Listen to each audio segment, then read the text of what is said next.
What's up, everybody? Another wonderful Monday night of Chewing the Barbecue Fat. Adam, my man, is back. He's no fire meeting tonight. He's ready for the show. How you Yep, doing, my man? I'm doing good. Oh, well, there's another fire. No, it's 9 o'clock. Oh, it's 9 o'clock. That's right, man. So, what's going on, bud? How you been? Oh, we just getting getting geared up for this weekend. Have a good time and talk to some stuff. Go over some things tonight. Man, I tell you Hopefully, what, this is a show that I have been good waiting show. to do for a long time. I have been waiting for a judge show for a long time. And after last week, I felt like it was a great time to just go ahead and have a judge show. This is something that I really cannot wait for. I know me and you talk a lot, and golly, without judges, we can't do anything, right? Like we No. are nothing as organizers, as contests, as cooks, or anything without judges. They all go together. We need all three of us to make it work, and I love it. Speaking of that, before we get too far going at eaters, Trey Terry, you be quiet now, buddy. It's a big show for you tonight, man. But before we get going too far, I've always said if there's anybody who wants to come on, push contest, push shows, push anything, we want to make sure that here on Chewing the Barbecue Fat that we give opportunities. Our main man, Robert, is now a contest rep also. He does it all. This guy he does it all. He's a Hall of Famer. He's a Hall of Fame barbecue guy. And you know what? Look at that guy. Hey, how we doing? Golly, what's going on? So Hey, this is the first time that you've come on the show, not as a contest. You've been on the show before as a contest, but you're actually pushing some contests right I now. am. I am. But first, before we get into that, you know what? It's what 8 o'clock my time on a Monday, and I'm surprisingly awake. I'm not ready for bed. You look like you're bright-eyed and bushy-tailed, I doesn't don't he, know Adam? what's going I haven't on. seen Robert look like this since a Thursday night of the No. Memorial. I don't know. Maybe I didn't drink enough beer tonight. I don't know. It's never too But late. hey, I'm happy to be here. So yes, don't forget Lex is a rep too. We're both reps. Yep. We're very excited. We're assigned 3 different contests so far this year. So I just wanted to, before you move on to those judges, go ahead and sort of talk about those 3 contests and help promote those a little bit. The first one is the Honeybee Barbecue Competition there in Lafayette, Georgia. And that is actually going on May 30, 31. It's the weekend after the KCBS championship there in Lebanon. So anybody from way up north, if you want to keep on going south, the organizer at that contest is Chris Finkbone, and he said you can keep your trailer there. So Nice. and I dropped one my of the last people on the screen right now won that contest last year. So There were Robert. This dude's won like every contest. Adam, I'm telling you, you want a big old gas oven? I mean, it was a high dollar thing too. and it works All the too. way from Australia. James Park is on. Holy smokes. He Oh, wow. normally watches the show tomorrow, but I don't have a clue what time it is, but it's probably the middle of the night. James, I'm excited about the show. Sorry about that, Robert. Keep going. Hey, that's all right. So yeah, Honeybee Barbecue Competition. It's a really good one. We've done it. We've cooked it for years. Chris is a great guy. We've done it years back when he did a non-sanction, and we just showed a bunch of people just showed up in a park, and we teamed up with some backyard cooks and just had a great time. And now it's a pro KCBS, and he's also doing a backyard. One thing I love about Lafayette, there's a big festival going on, a lot of great bands. There's a lot going on that weekend besides just the competition. So if you come there, bring your family, cook a contest, and just enjoy yourself. I think he does a steak contest on Friday night. Adam wins that too almost every year. And one thing I want to point out, there's very few places that I'm going to go compete and actually eat at a barbecue place. Lafayette, Georgia is one of those. That's what I'm talking about. It's called Wardlaw's Lucky IQ. He did a little bit of competition as well, but man, his barbecue is outstanding. I make it a point to go there. His brisket is awesome. He makes a sausage out of brisket trimmings that is outstanding. I mean, his ribs are great. I mean, definitely, if you're in there's only a couple places I go eat barbecue at, when I travel. Lafayette, Georgia, and maybe Kansas City. That's it. And then Cherry Terry wants to know what time quiet time starts at that concert. Sick. And then two doors down from there is a great lady. I can't remember her darn name, but she's originally from Thailand, but she's like a professionally trained chef. And she has a restaurant like 2 doors down from this barbecue place. It's called the Station House. And again, outstanding food. So there's a lot there. What is this? What weekend is this? This is the weekend after the KCBS Championship. So it's May 30, 31. So we got quite a few judges signed up already. I think it's like 30 some judges already signed up for that one. Now, how many teams do they limit that, right? Don't they limit that contest? Yeah, he sort of caps it off at 30. Yeah. He could probably fit a little bit more if you don't have any like high demands. He has all different power. He has 50, 30, 20. We're talking about barbecue cooks, Robert. Yeah, high I know. demands is what the barbecue we're demanding. I know. So, but yeah, and then he decided he's going to do a backyard this year, and they're a little bit further down the hill. But you know what? If you want to have a good time, there's a big festival going on. We usually say Saturday night at the contest and go check things out. The bands, they usually have some pretty good names there. So please come check that one out. The other one real quick is Robertson County Fair Association Barbecue Throwdown. That's actually a competitor series put on by a gentleman named Perry Pratt, who's also a barbecue cook. He's from that area, and he puts on this contest. And there's a lot of guys that usually don't cook that often anymore, and they come out of the woodwork and cook this contest, and they have a hell of a time. That's in Springfield, Tennessee. It's not far. It's just a little bit north of Nashville. And that's June 13, 14. Again, that's at a fairgrounds. They have good power there as well. So looking forward to that one. And then one other one, another pro contest of 4 Meat Masters is Fire on the Mountain in Leeburn, Kentucky. There we go. So when we got asked from all the way up in Leeburn, Kentucky to come up there, I was like, Adam, can you believe this guy? Him and Lex, they get out there. Not only they first start, they're in Georgia, they're in Tennessee, they're in Kentucky. Where else are they going to go? It's amazing. I'm telling you. So this one is July 25, 26. All right. The last weekend for qualifying points. For the Jack. So yeah, that one's pretty good. That contest happened several years ago. They did their first one. They didn't come back for a couple years, but you know what? They're back this year. The organizer there is Chris Ambergy. He's a good guy, and he puts on. And again, that's like at a fair. It's not a fairgrounds. It's like a sports complex. We're talking. They got decent power there, and it's a good venue. And that one's like in the valley, right? So there's mountains all around you. I mean, it's pretty scenic. So that's another good one. So we're looking for those. Adam loves a good bourbon. Is it near the Bourbon Trail? I don't know, but you know what? I can't remember who it was. They had some sponsor that was some kind of liquor or something not last year. The last time we did it was like 3 or 4 years ago. And boy, everybody was having a good time. Now we're talking. So there you go. So all three, I'm looking forward to all three. And, I couldn't ask for a better contest. It's our first time being reps, We're looking forward to it. I'm so excited for y'all. I mean, y'all do everything. You judge, you rep, you cook. We try, buddy. Man, that's awesome. We try. Y'all just killing it there in KCBS. Y'all love some KCBS, don't you? Hey, let's see how we do first as reps before you start. Let's tamper it down a little bit. Let's tamper the expectations down, if you will. Because you don't know what'll happen. Have you thought about going to Australia?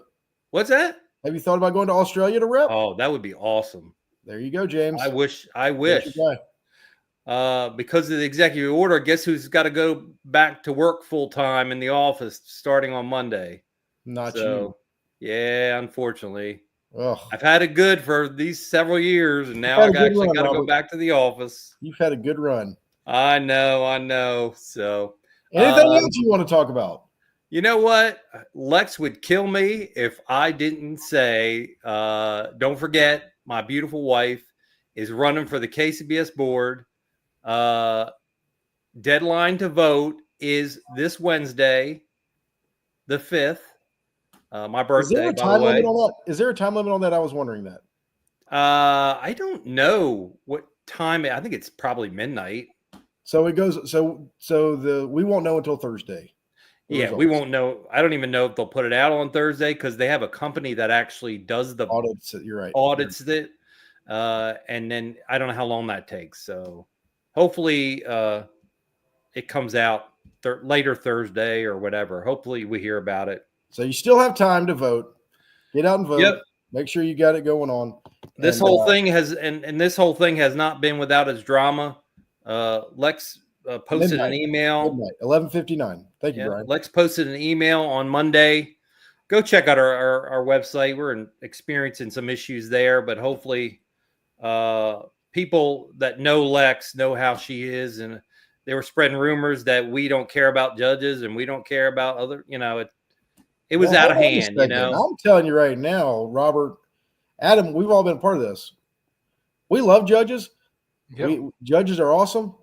How long, Robert, have we been talking about doing a show with KCBS Judges? Oh yeah. I mean, and I don't think you remember. It's been a while, but when I was on, we did do I think a couple shows with judges on it. I mean, I am so excited about this show. Exactly. I mean, and I'll put my neck out there and say we have probably hosted the most judges doing their masters than any other team. We at least 40, right, over all these years. So for somebody to say we don't care about judges, you care about judges. I care about judges. We all care about judges because, like I say, we can't make it without judges. Exactly. Right. You got to care about everybody else. This stuff won't go down right. Amen, brother. Right. Well, you want me to? You want to stick on? Or you want to? What you want to do? I don't know. I'm good because you don't. I don't know if you have enough room, but I appreciate everybody. Like I said, if you haven't voted yet, go out and vote Lex Venegas. There you go, buddy. I appreciate you guys. You the man, buddy. We'll talk to you soon. All right. Have a good one. Thanks, buddy. Bye. Golly, I love me some Robert. Been together. We've been friends forever, cooking together, doing a lot of things. Great time. Good. Man, I can't wait. I cannot wait, Adam. This is what we've been talking about. This is what we've been looking forward to. Not only did we go get judges, holy smokes, at the list of these judges, we've got the best of the best. I mean, it is amazing. It is absolutely incredible. I cannot wait. I'm going to do something amazing. No, it's awesome. You're awesome. My wife is just coming on here and she's making fun of me. I love her. I'm just glad she's watching this show. But anyway, I'm going to bring Eric on because the first thing I did, Eric, I called you. I said, hey, man, we got a show. We had a show last week about taking the class. And I called you. I was like, dude, I want to get your opinion. I want some judges. And you did not disappoint. You have brought some dudes. Well, that's a first, guys. So you heard it there. Brian said I didn't disappoint. So there's a first time for everything. I mean, I'm telling you what, Eric, you don't disappoint, buddy. You are awesome. You have judged a lot. Also, you've done a lot of judging. It's awesome. I can't wait. But I'm going to go ahead and bring them up, and I'm going to let you introduce Brian and Joe. All right. There we go. Here we go.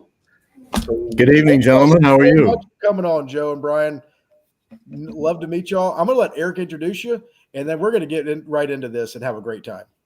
I don't know if they want me introducing them, but I'll start with Hollywood Joe since he's down in the bottom left here. So Joe DeBello, the guy here is Mr. 5-0, and he, I believe, is the only judge that we have out there in KCBS that has done a sanctioned contest in all 50 states out there. So pretty impressive. And I didn't know you were having Trey on this call. This is just a fluke out of my suitcase. Yeah. Trey, he's the dude who started me down this corrupt path. So he's the one that got you into this. Okay. We worked together many years ago, and he dragged me to Dillard, Georgia. Oh, what a great contest. And so I'll jump over to Brian and I'll let them finish up introducing themselves and chiming in, but just being real quick. Brian hails from California, and Brian actually does a monthly CBJ call for KCBS Judges and has some really, really good guests that's on there. And Brian is all over the place as well. I know that we said that Joe had been in 50 states. You'll find Brian from Costa Rica to the Jack. It doesn't matter. You know, these guys here are very active. They're hitting all over the place. And so, you know, don't sleep on them because they'll turn up on you before you know it. Well, first of all, There you I go. want to thank y'all so much for coming on the show. We do this show. We chew the barbecue fat. I love competition barbecue. Competition barbecue is what it's all about to us. And when I was told that I had the opportunity to get y'all to come on, Eric, I was like, Eric, go get me the best of the best. Because I don't know if anybody watched our show last week. Adam and I both took the CBJ class last week. Way to go.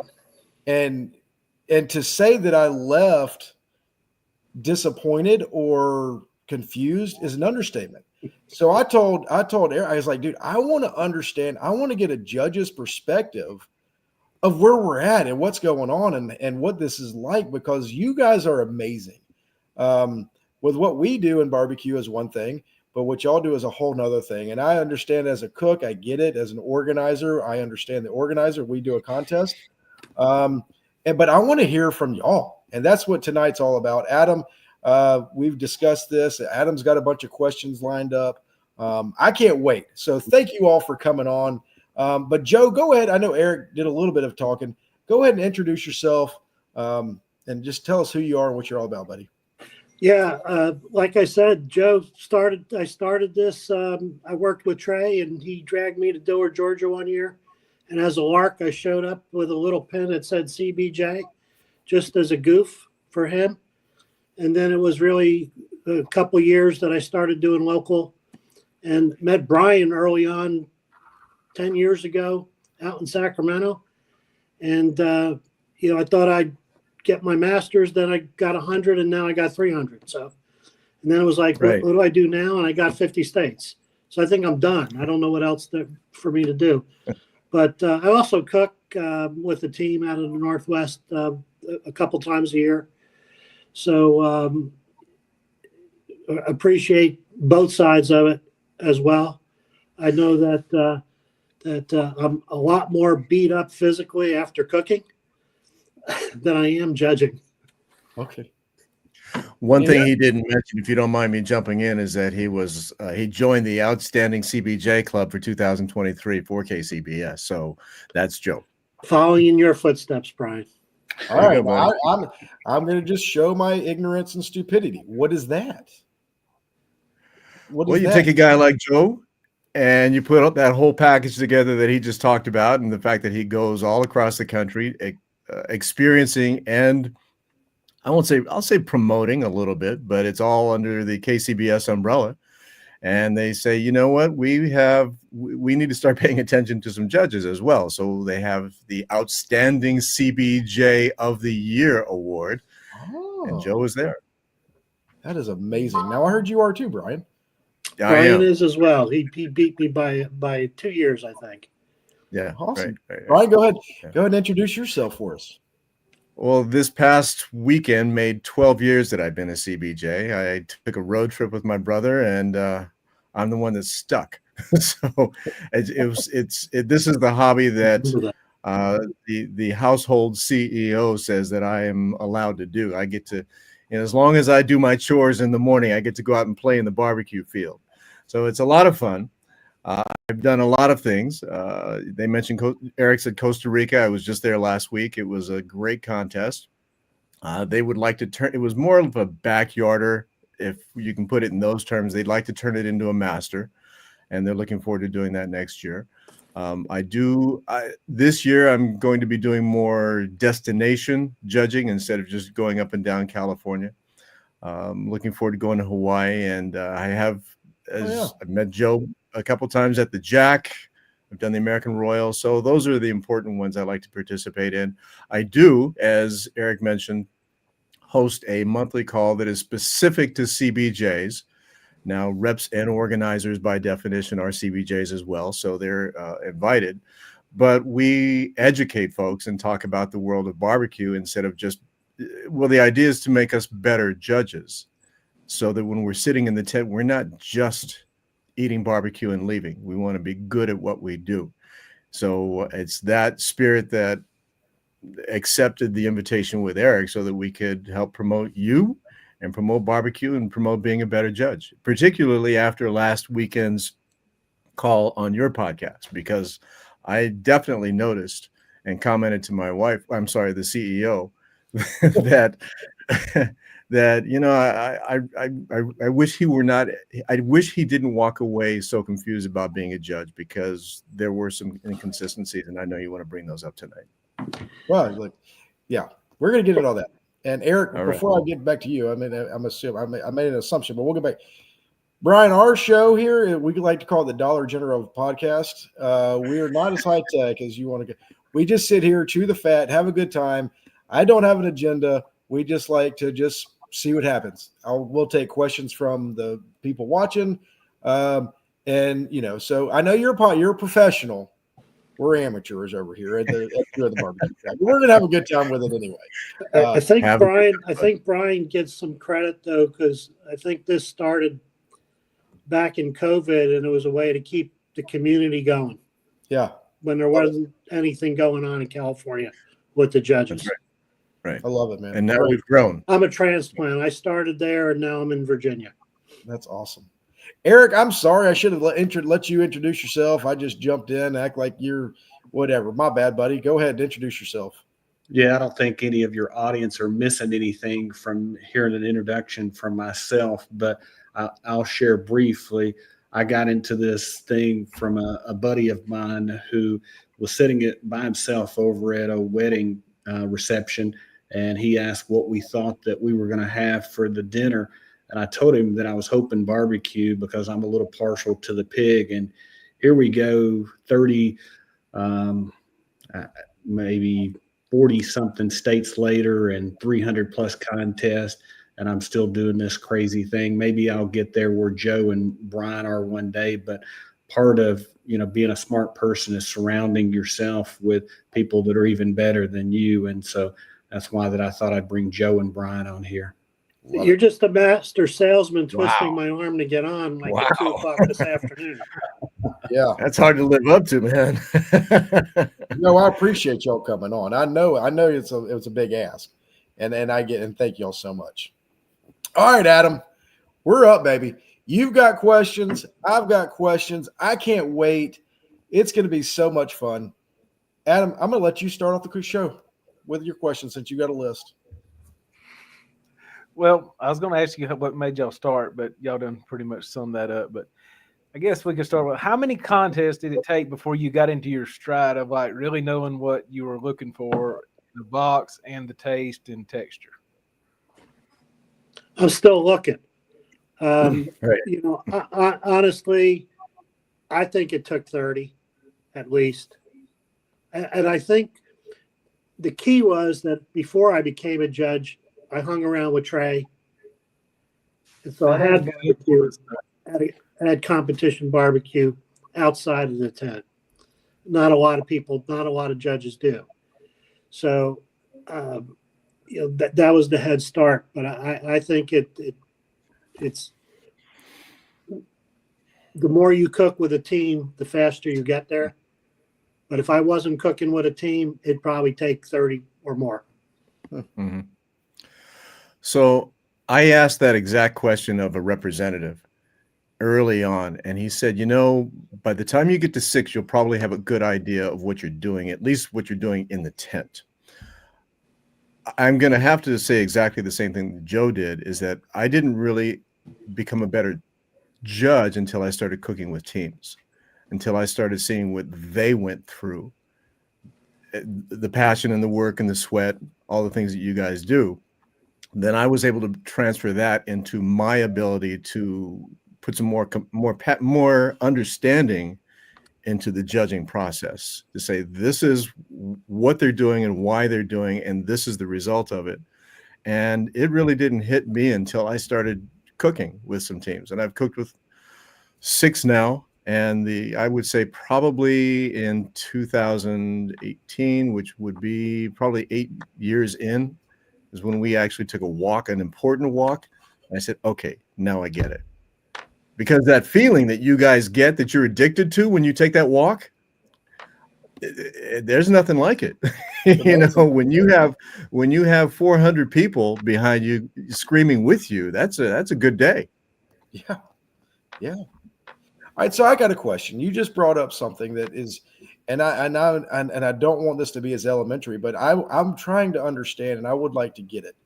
You keep saying you got to take 30. It takes 30 contests to understand the process. Can you go through the process and explain that to us? And because I think we take for granted that we think as cooks, we think we know things. We don't know anything. And I would like to just hear your side of what you see the process is. What does it look like? What is a 7? What is an 8? What is a 9?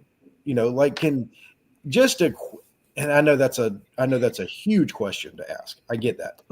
But if there's a way that you could just give us a quick process of what that would be like. Anybody? Joe, you have to go first on that one. I didn't get the questions in advance to prep for.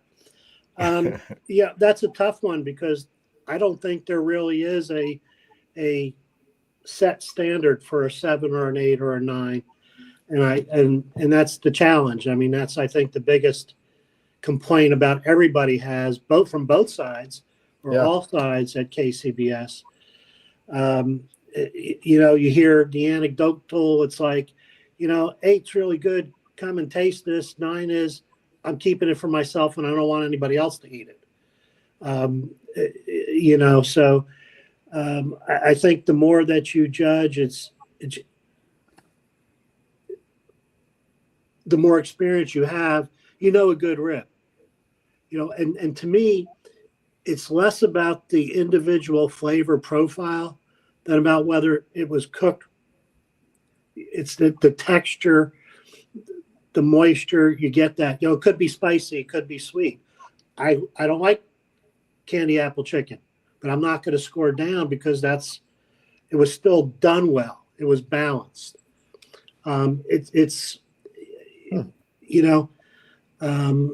Nine's not perfect. It's excellent. It's really good. If I don't want to share it with somebody, I want to eat the whole thing, that's probably a 9. I think knowing that a 7 knocks people out, there's got to be something off with it. Right. So I'm going to start with this. You said something, Joe, that was right on when I had my very first class. 7, here, you might want to try this, to the guy or lady sitting next to you. Or what did you think about it? Because I had some questions. 8, I'd like to have my wife try it. 9, don't touch my rib. Just leave my rib alone. That being said, the issue here is consistency. Yeah, it is.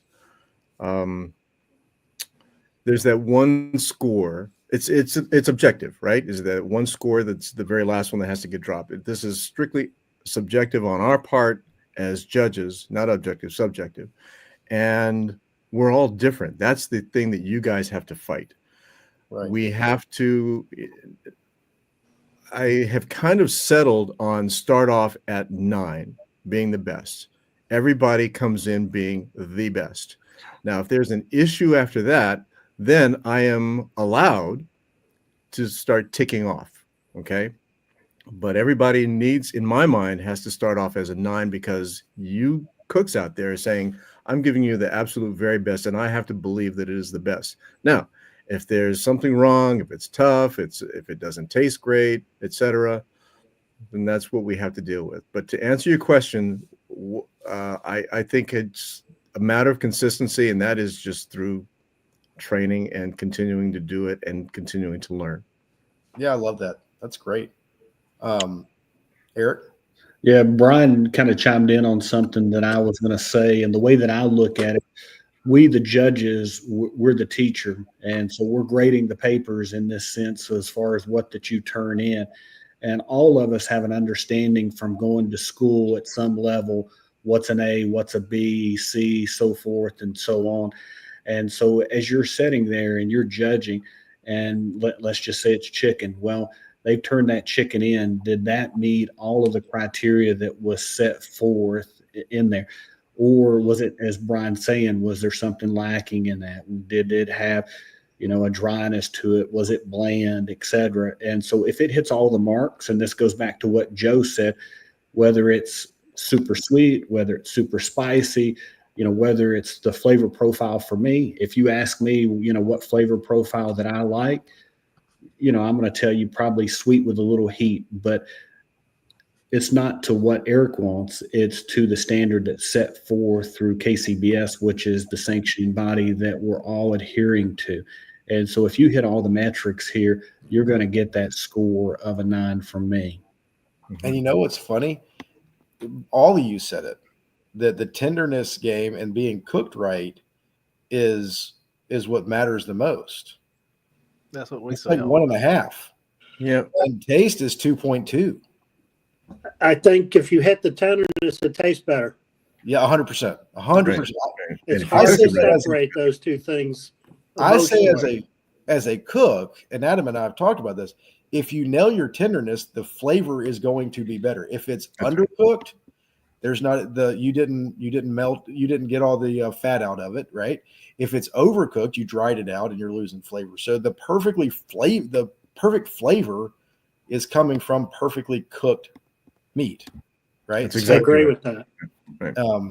And so that is my goal. I think Adam and I, we talk about this a lot, right? Like all we can control is cooking it right. If we cook it perfect, if we cook the tenderness perfect, that's really all we can do. The flavor is going to be the flavor, right? I mean, and that's the thing. Well, for the most part, you guys have flavor down. You have so many rubs available to you, Brian. Right? You can just choose what you want. Okay? All of you know what flavor profile you want.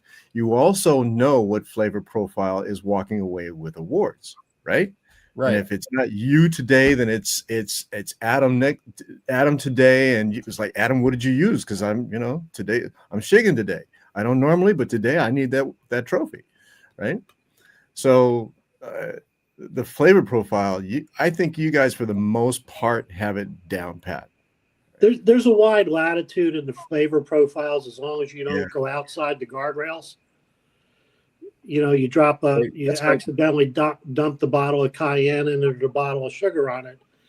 Oh man. You're in it. I think it's a pretty forgiving range of flavors if you nail the underlying meat. That's great. May I say something? You mind if I jump in on that, Brian? That's how I would approach it. There were 2 times in the tent that I actually got angry. And it was because of what you just said about the cayenne. I had a chicken thigh. It was my very, very first bite of the day. And it tasted great. It deserved great scores, and I gave it great scores. And then all of a sudden, here comes the heat. And it wasn't just oven heat. It was some pepper that just burned my tongue. And the reason I got angry is because, how am I supposed to be fair to the other 5 cooks behind this guy who just burned me? So that was a challenge. So to your point, please, let's use cayenne. This is sweet heat. That's part of our definition, right? A part of our profile, but not too much. There's too much is just too much, right? Because it puts me in a bad situation because I have to, if it wasn't you, Brian, if you were thigh number 2 or you, Adam, thigh number 3, you deserve a fair score from me on the product that you turned in, right? So Adam, you're going to ask this question, I think. But how do you handle that? So as a judge, if somebody lights you up, that you, like you just said, that cook just hosed the rest of the table. That's exactly right. And I don't know how long does it last. How long does that affect you? What does that affect as a judge? 5 more pieces. Okay. But that whole category is toast.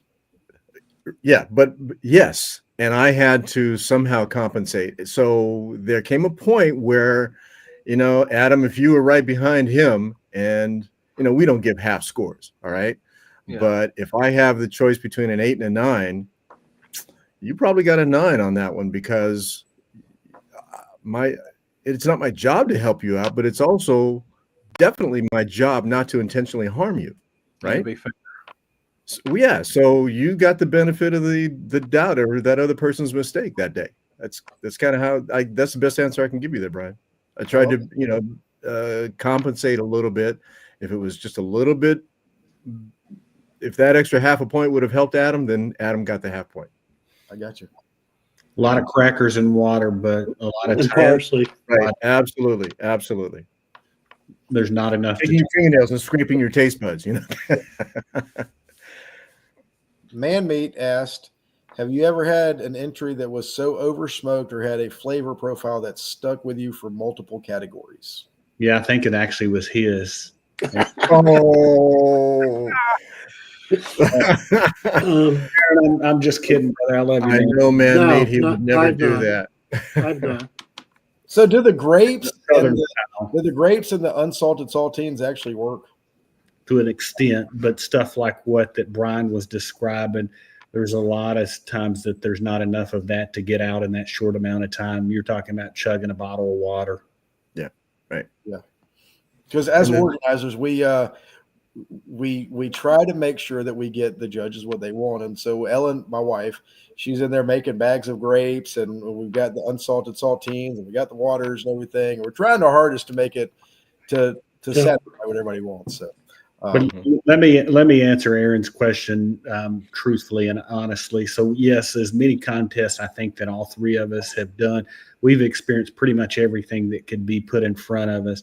And I'll tell you, at a contest recently, they lifted a lid on the box when they were just doing appearance scoring, and it was almost like somebody had hotboxed a pack of cigarettes. You could smell that much smoke that they had on there. So yes, we've had that. Yeah. So Eric, we've all had that bad smell. I think Aaron's question was that it lasted the rest of the the judging process. I can't say that I've had it last through multiple proteins, but when you have it, you don't forget it. It's in there, and you just do what you can, somehow move on. Joe, you were going to say something. No, I'm agreeing with Brian. I don't think it's ever carried over. If it was a burnt chicken like that, or I think it'd be over by the category because you're a half hour later. Yeah, there is a good bit of time frame in between. Adam, you got another question on your list? How hard is it for you I know you're not supposed to comparative judging, but how hard is it not to compare judging in your mind if you tasted something that you really, really liked versus another entry you tasted? It's pretty easy for me because by the time I got to the sixth sample, I forgot what the number one was. Yeah. Whether it's training or experience or whatever you want to do, I'm just looking at this and then I'm moving on and I'm not going back and forth. I know some people do and they shouldn't be. All right. Different parts of the country have different sanctioning bodies where they do comparative judging. And so when you have crossover judges, that becomes a challenge for KCBS. Right. The cool thing in KCBS is we write our scores down before moving on to that next entry. And so even if you thought one was better than the other, you can still have more than one all 9 entry that's on your table. And that's the cool thing that I think the three of us here will come out and say. I agree with both of you. Once I hit that protein, I write my scores down, I move on. There might be a little something in my brain that says, that's a little bit different, but I am trained to move on and say, my job is to judge what is presented to my eyes, what is presented directly to me. And I cannot go back and compare it to the other one before. I definitely, and I know this is kind of the sub question. I would never change my score because the other one was better. All right. I have to use the score that is in front of me right now. There are certain parameters, certain metrics, and I follow those. And if there are judges that are comparing, I would ask you to consider stopping.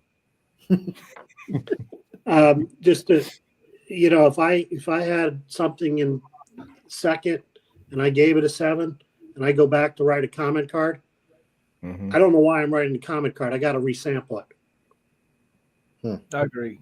But do you put notes on your placemat? Sometimes, but I still. Okay. All right. Well, to help you guys know that since you're brand new to this, Brian and Adam, I don't know if you're a judge yet or not, but when we write our scores down on our scorecard, very often I will write the same scores and a note on my placemat. Because if I have Eric sitting next to me at the table and Joe on the other side of me, when the category is finished, we're having a conversation. Well, what did you think about number 3? Oh, we all like number 4. Well, why? Well, I can't remember why, but there's my note. All right. So I would say that when you do go back into the tent, Brian, go ahead and just make a habit of writing notes on box number 4, box number 3. Okay. That makes sense because I would get confused if I did that. I'm sorry?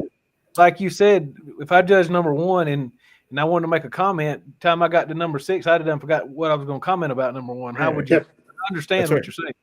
Yeah. So, you're going to fill it. Some people fill out comment cards on every single protein. But if there's one that you say, I need to write a comment about this particular one, well, what am I going to say? I don't know. It was great. It was the best piece I ever had. And I want you to do the same thing next time. You guys want to hear that. If it was very tender and it looked real good, but there was that smoky flavor that Man-Mate was asking about, then you want to know that. But I don't know which one it is because I just tasted 5 other pieces, and it's not that serious for me to try to remember if I have a pencil in my hand. Okay, right, man. Adam, I think we could have like a 10-part series tonight. I've got so many questions, and I love this. We've got so many people, so much information. This is awesome, and I could not agree more. I have a question. So 9 is you have parameters and flavor, right? Y'all said we have parameters and flavor. How big of a parameter is a 9 or an 8? And like I think Joe said at the beginning, that a 7 is going to knock us out, right? So an 8, for some reason, Cooks thinks 8 are terrible, right? How much room do you have for a 9? Because Matt Goodman keeps asking, the 180s and the 700s are becoming way more, at least in the Southeast, the Midwest, they're more prevalent. Is the food that much better? Is it what? How do you explain that? Or do y'all even know when there's 180s and 700s and all that kind of stuff? Not in the tent. You don't know. You're not supposed to know. And I've never been made aware in the tent. Obviously, I know after I look at the scores at awards. Y'all do go back and look at scores. After awards, yeah. I do look at scores. And I look at my scores. Some of us do. And we can actually pull up what you guys see as far as the team detail sheets and the tables and how that they break down. And then we go back into the judges portal after the following week, and we can see how that we stacked up against our folks at our table. Because as Brian and Joe were both saying, once that category is over, we'll talk amongst ourselves. What did you like? What didn't you like? Okay. I don't know whose box I had at any time during this, but I know that at the table, my scores were this and everybody else's scores were here. So you do talk about that. We do. Okay. We're I don't want to say we're graded, but we know if we're an outlier. Right. We know if we're scoring lower than everybody else or higher than everybody else. Okay. You'll ever figure out KCBS encourages us to look at that. That's awesome. That's great because that was always a question I always had, does somebody know oh crap, I just screwed up. I didn't do that right. And I guess you do know that if you're talking to them between him. Well, sometimes your representatives will come to you after they look at the score sheets and they'll say that, okay, apparently everybody here thought that that deserved a 7, but you gave it a 5. Number one, we want to know why. and they won't call you. They tend not to call you out in front of your table. All right. They'll ask you to step over to the side and ask you that. And nobody wants to be embarrassed, right? But definitely do a comment card. If you're stuck on that 5, then fine. It may be bloody. It may be the one thigh that had blood on it. I can't eat that, so I'm going to give it a really low score. Okay, well then say so. But they will come to you often and say you scored a certain amount, 2, for example, below the rest of your table. We'd like to know why, and certainly the cook deserves to know why. Especially if you're not writing a comment card, because 9 times out of 10, they're wanting to have that MO in case that a team comes and they audit their boxes and want to know why that we had a woke judge or something of that nature. And that way that they've got something to where that they can back up. Whether it's just, hey, tell me something, I can write it down. You didn't want to write a comment card because a comment card is optional, but it gives me some ammo to where that I can tell Brian, hey, man, you had way too much smoke on that thing. Mm-hmm. Mm-hmm. Man, this is awesome. Golly, like I'm saying, there's so many. Go ahead, Brian. So part of this, and it comes from experience. I'm going to put that on the table as well. We have learned certainly after doing a cook, that there are certain things you guys want to know about, okay, and that you need to know about. And that you should know about. So if you are the one thigh that was just not right, then you need to know about that. And if everybody else gave it a 7, I'm sure Adam wants to know, well, why was it a 7? I mean, everybody thought it was a 7. So obviously I put a bad batch out there. I thought it was good, right? So there are plenty of debates about comment cards going on in the tent. But if there comes a point where there's something that just stands out, you, the cooks, need to know about it. And that's when the judges should be able to say, okay, you know what, I'm going to write a card because this thing needs to be addressed. So at that point, what do y'all think cooks want to know about? Like when you're sitting there getting a comment, like, I'm going to write a comment card on this entry. What goes through your mind saying, I want this cook to know this, or this would be good information? Go ahead, Joe. So having read comment cards that I got for cooks, I don't write them for everything. I write a comment card where I think I can where I can contribute to you, Mm-hmm. To tell you why I scored it or why it was different and that it was beneficial. Not necessarily why I scored it the way I did, but say, hey, this was too salty. Or there was something that you could correct. If it's not something that you can correct, I'm not going to write a comment card. If I don't know what it is, then I can't. Writing a comment card just for the sake of writing it doesn't help you or me. So, Brian, I'll chime in on what that Joe was saying. I think that the cook teams would rather have a comment card when they're getting these 8s. What would it have done to take me to a 9? Because I am that close, man. Just what was it that I was missing in that space? And so here's one that I had recently. If it's somebody out there that's watching your show, I apologize, but I wrote a comment card, and it was on their rib entry that they had. And I could tell that either they didn't taste their food or that they didn't have the same palate that we did, but they put salt, and you could see the salt on the top of those ribs. It didn't need any extra salt. And when they put that salt on there, it was too much.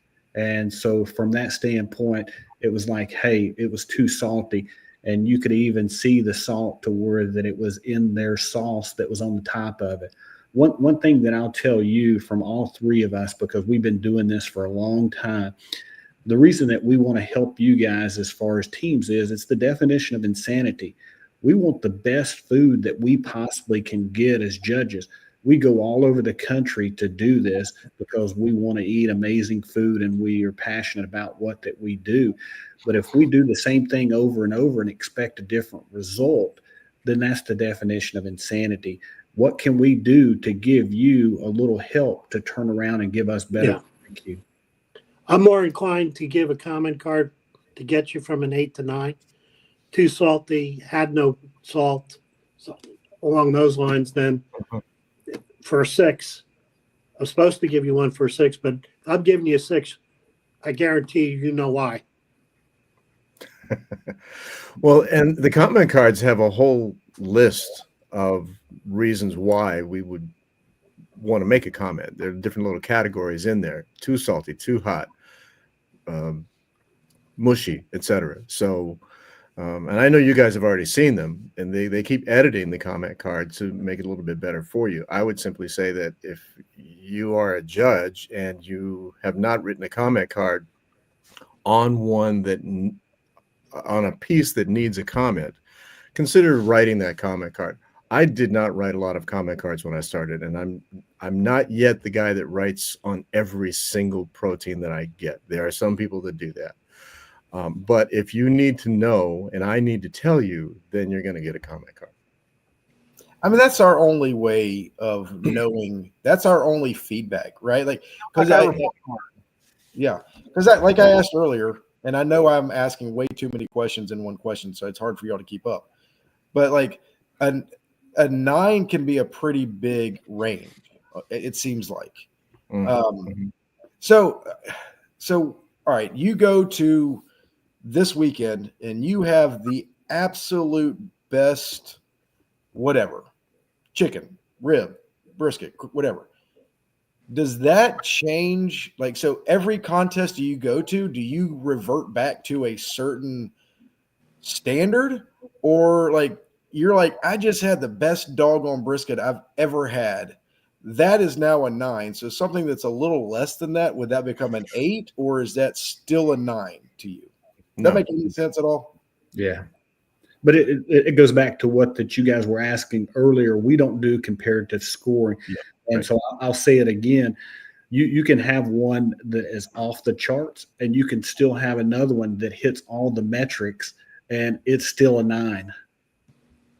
Yeah, all three of us are nodding our head on that one. Brian. Gee, I don't like this brisket. I'm still giving it a 9. Okay. Because you met your standards.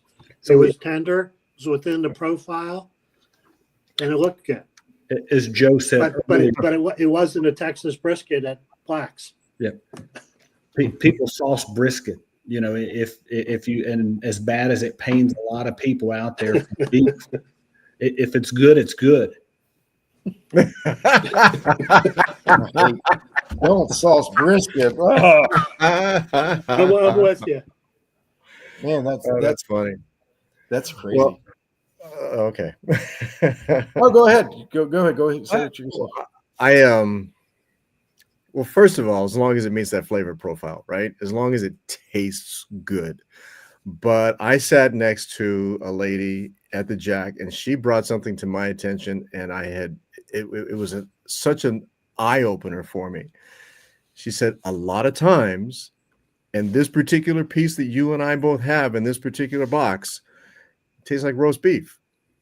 And I tried something recently. I put a beef base on whatever I was cooking, and lo and behold, there it was. It was one that I know a competitor has used before because I learned of it from that person. It tasted like roast beef, and I said, doggone it, that's the taste that I had before. So I don't ask me this question because I don't have an answer for it yet. I'm asking myself, how do I feel about that? This is brisket, but it tastes like roast beef. So I'm looking for that wonderful Brian and Adam brisket that's out there because I'm judging brisket, not roast beef. So since I heard somebody over here paints, well, now you know. Right. It's interesting to me. So, all right, I'm going to go back and simplify this again. What are you? Let's talk about chicken. What are you looking for? What is good chicken to you? What flavor are you looking for? I mean, I know not looking for because that's a terrible thing. I'm learning that. What is in the parameters that is good chicken? And I'm going to go through all categories if we have time. So I'm glad you asked a third time about what is a 9. Okay. All right. There's no magic answer. There is no magic answer. You're right, Joe, Right. because I don't mean to, this is not an excuse, Brian, and I love it. We are only supposed to judge what is presented to us. Okay. Right. And if it tastes great and it's tender, that's the 9. I cannot give you a flavor profile because I've had some quote savory chicken in all the categories that tasted great, and I could not justify taking it down to an 8. That's part of my answer to all 3 times you asked, is that I need to be able to justify that 8. Okay, there has to be a reason in my mind, ethically, to bring you down to an 8 or a 7. Right? So you're going to start at a 9, and if you mess up, right, then there's your 7 or your 8. Right? And I'm being silly when I say mess up, but there's got to be just that one little thing that says, golly, God, this would be a 9, but I can't. I know I'm not going to answer your question about flavor profile because there's so much and it all just tastes great. But if there's that one thing, and I'm not afraid to give 6s all the way across the board if all 6 entries deserve it. Right? I remember recently we were going all the way through it, had a bunch of 9s because all of the food was great on whichever protein that was. I think it was chicken. And I said, am I going to do all 9s all the way across? And then there is that one that showed up. All right. There's that one little thing, whatever it was. So you guys accept the fact that we make that decision on our own. Okay. You've allowed us to do that. And we're going to do it, particularly the more, to go back to the very beginning, the more experience we get along the way, because then we can weigh and say, I'm a little bit better at doing this now than I was before. So it deserves a 9 or it doesn't deserve a 9. So I'm not going to answer with the flavor profile, but I'm just going to tell you that you're going to start off with a 9. And as there's a reason for me to tick an 8, then that's what I'm going to do. Yeah. I didn't answer your question, but I think that's the reality. I mean, No, that's great. honestly, I'm not a Blues Hog fan. It's out there, Oh, Tim. and I give them 9s. Right. I mean, so what I love about this, and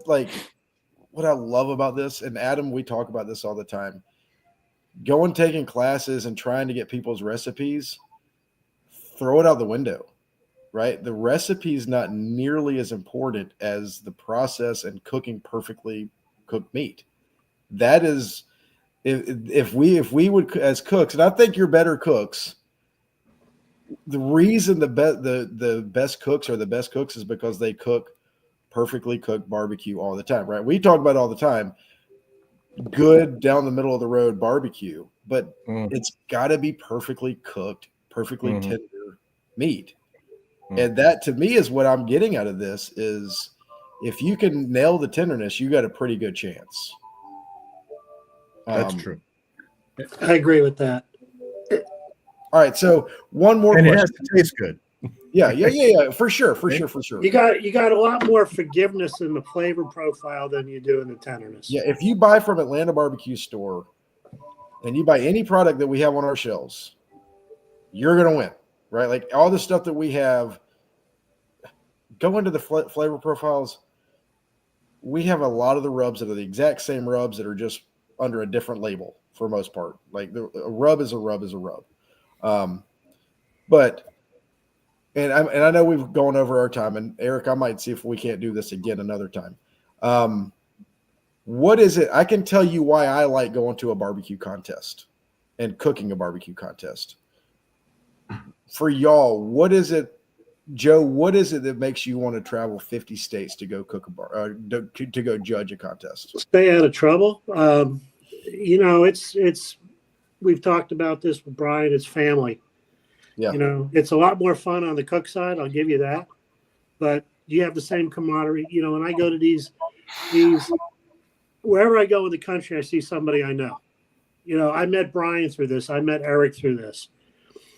So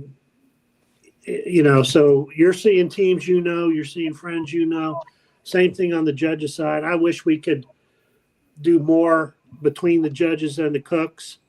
Coming in on a Saturday morning and you can't fraternize, obviously, but I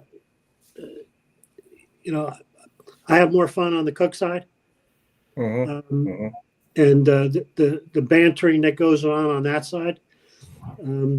Bantering, but that's a good word. It's about the family and it's about the community.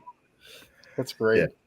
Yeah. I don't have a stick of butter this week, and can I use your generator? And you got an extra thermoprobe. Right. Everybody's helping everybody.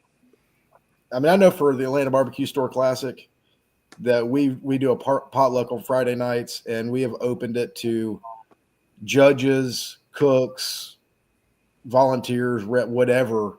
We want everybody to come in under the same roof and sit down together and have a good time together. But anyway, go ahead, Brian. What about you? I have two things to say. First of all, you have to, and for all of your audience, you have to understand what we're doing inside the tent. You have that experience, and you saw a little bit of it, Brian and Adam, but the fact of the matter is, with that camaraderie, what we're doing really is we're breaking bread. Okay. Yeah. We're having a meal. I don't know that I've seen anybody get angry at anybody in the tent. What are we doing? We're having a good meal. Not only is it good food, it's great food. It's world-class food. So, we're all in a good place at that point. So that's where, from my perspective, I think the camaraderie and the family that Joe was talking about hit us inside the tent. And I know that you guys have a better time. I've seen it. I've been a part of it on, Friday nights, good time. All right. That goes to my second comment, is that I talk a lot about building the bridge between cooks and judges. And it's on both sides. The judges need to go out on Friday night and hang out with you guys and break bread with the cooks. All right. And you're going to get something good because you're cooks. Right? And then afterwards, when the competition is over, this is how I got to know people. I didn't know anybody in this hobby at all. I went and I would say hi to a couple of the cooks and say, look, you're cooking by yourself. Let me help you break down. I got it, dude. It's just a table. I can handle a table. All right. Okay.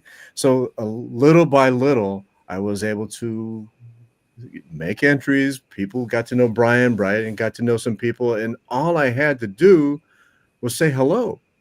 Right. And that's all any of us ever have to do is say hello. I've had cooks say, hey, I don't know you. Come here. I want to ask you a question. Okay. Right. So what's wrong with you guys reaching out to us? I know you do. And you've cooked. One of you said you've had 40 judges that you've hosted, I think. So that was Robert. Robert. That was Robert. Oh, right. Earlier. That's right. Yeah. So do that. Let it be known that you're open to hosting judges so that they can get their masters. Yeah. Or there's a guy or lady that says, you know what, I already have my masters. I just want to cook. Sure. Come on. Because you're going to learn, you're going to benefit, and they're going to benefit as well. And all you have to do is say hi. Right. I agree. Eric? We're competitive as well, guys. I know that probably may shock some of you guys, but a lot of the people in the sport that we call barbecue, many of us, we find something that we feel as though that we're good at. And these judges, especially the folks that are on here tonight with me, they want to be the best. And so they take pride in what that they're doing. They're not going to travel to the distances that they go to go out there and just well, I feel like, today I got to give out some sevens, I haven't used these numbers today. No, we're serious about what we do, and we want that to come across to the folks on the other side as well. And at the end of the day, we're all wrapped up in this. And I've been all over the places. I've been fortunate to do what Joe and Brian said and come across to the other side there and hang out with a lot of you. And I appreciate that. We've gotten a lot more experience and we've become better judges as a result of that. And I think the flip side of it is you guys can become better cooks with having judges on the other side as well. And so as you're doing, Brian, I know that Joe come down, he judged at your contest. We're doing the same thing at Smoke on the Shore. So there you go. Speak softly and wear a big hat, guys. Yeah. I would have a big hat on too. Twists arms really well. Say that again. Eric twists arms very well. Yeah, he does. That's why I called him. And I've always welcomed judges to come cook with me. I mean, it makes me a better cook, I think. There you go. Yeah, I mean, I love it. Yeah, if there's anything we noticed, I mean, I will never forget the first time we did our contest. Saturday morning rolled around, and the judges came into the room, and it was like not clicks, but like everybody came in together, and they were all having fun, laughing, having a great time. And I sat back and I watched. I was like, because I'd never done that. I'd never been behind the tent, right? Mm-hmm. And as an organizer, I sat back. I was like, this is awesome. This is awesome what the judges have. I don't understand it, but this is really cool what they've got going on. And we've done 3 contests now. We're going on our 4th this year. And I've learned more and more. And as a cook, as an organizer, as a judge now, I want to do everything I can to make sure that the reps have a good time. The volunteers are enjoying it. The judges come in. I didn't know how big of a deal pins were. We didn't know that was a big deal, right? Yeah. And then we found out that pins were a big deal. So now we got pins. And we're trying to do what we can, because I know at the end of the day, I cannot have a contest without judges. I am limited to the amount of teams that I can have at a contest with how many judges that we can bring in. Right. Mm-hmm. Right. And that is something that makes a big deal. And the judges know that. The judges know that because the judges want to get in there also. And sometimes they have to just be turned. I don't want to say turned away, but you don't have room for them. But you know what? Judges can volunteer and should volunteer. 100%. Doug, I could care less if somebody brings a cooler in. If that was what gets a judge to my contest, I don't care. Take the food home. Doesn't bother me at one bit. Anyway, I know we've gone over time, Brian, and I know you would never do this. You're more professional on your show. I want to thank y'all so much for this conversation. I'm telling you right now, Adam, if I could get y'all to come on again, I would love it. I would love to have continue this conversation. I still got 2 more pages of notes. I know, right? But we're out of time, and I apologize for that. No worries. But y'all are awesome. So, Brian and Adam, I just want to just say a couple of things real quickly. You got to get back in the tent and judge. You've already taken the class. Now you have to get in there and experience so you can say, well, I'm not confused anymore. Right. I hate the fact that you were confused and disappointed. You get in there and you experience it. No, I've seen it. I get it. But once you experience it, things will start to fall in place and you'll go, okay. Particularly once you've hit that 6-piece, the table captain says everything is clear. You guys start talking, and that's when you'll get it. Yeah. And another feedback for Adam and Brian, when you guys go out there and judge your very first contest, the first rule of thumb that I'll tell you guys, stay consistent throughout the day. When you have that very first category that comes through and you start talking amongst your table, like what we said, and you're like, oh crap, man, I am the outlier here. I'm either too hard on these folks or I'm too nice. Just think about what's going to happen with all the other categories if you change your stance in the middle of that. Go back like what we said that following day or week and look at your scores and see how you actually stood up against the rest of the folks at your table. And then, as we say here, it's going to take more than one contest to get in your rhythm and get in your stride and get in alignment there. So I got one question And, for you. and be true to your own scores, because don't look at mine or Eric's and Brian's and say, Right. "Oh, they're right and you're wrong," because Right. we didn't eat the same piece of chicken or the same rib. So you could we have don't very have the well same had a 7, I had a 9, or vice versa, Yeah. if that die came off a different animal.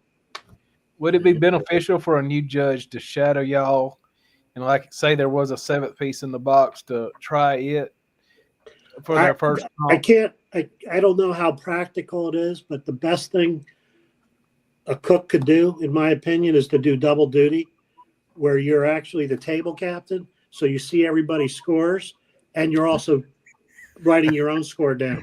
True. You're kind of cheating, but because I don't see what. But it would Brian's help scores you are. as a new judge, is what you're saying. I love as this. a and even as a cook, because then you could taste the food Yeah. and see how it's scored. Y'all So are if you amazing. have the opportunity to be double duty, table captain and judge, that's all. You only get that when you're short of judges. But Brian, you're an organizer. Don't you have So- access to? Don't you have the privilege and ability to go in and say, "Hey, rep, can I take a look at one of just? I don't care names. Just give me a table. Let me look at the scores." Do you have that privilege? I don't know. I'm pretty well, sure it's different if you taste the meat too that come out of that box. But you can follow the box. Like I could follow that Yeah. box around as from my understanding, as an organizer, I can pretty much do whatever the heck I want to do. Yep. It's As long as my- you're not competing, sure. yeah, it's basically my event. It's my show. Okay. Anyway, I'm sorry we've kept y'all too long. Y'all are awesome. Y'all can stay on the show afterwards if you want to. We'll keep talking. But thank you all so much. Have a wonderful Monday. Have another wonderful night. We're in Tuesday now, buddy. We're in the barbecue fat. God, I'm so excited. It's Tuesday Eve. Exactly. All right. It's been